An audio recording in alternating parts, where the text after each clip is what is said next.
The internet is still kind of like the Wild West out there. Few rules and a lot of gunslinging of the truth. Who people claim to be, it's not always who they really are, and that's a big problem, and not just for online daters or children, but for businesses as well. Catching the Catfishers, that's a guide for sort of filtering out the lies and get to the truth online. It was written by Cohen Wood.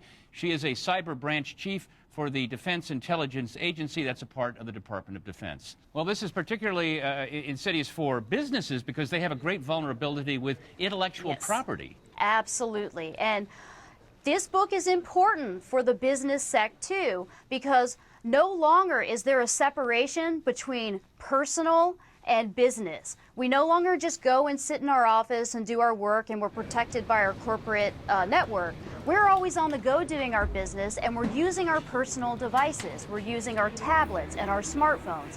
And on those devices, we have personal applications and we have business applications. And don't businesses also run into problems as well with hiring, that the online information sometimes is a false front from a job applicant?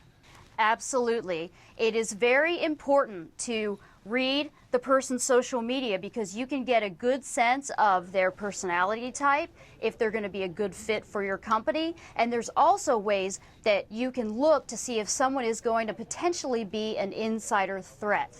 What defensive measures, briefly, should businesses be taking? So businesses need to, first off, they need to really look into this application permission creep. They need to go through the applications that their employees have on their devices, set the permissions so that it's not accessing your corporate IP, and also have a social media policy that dictates what your employees can self-disclose and also what they can use their devices for. Cohen Wood, thank you very much. Thank you very much for having me.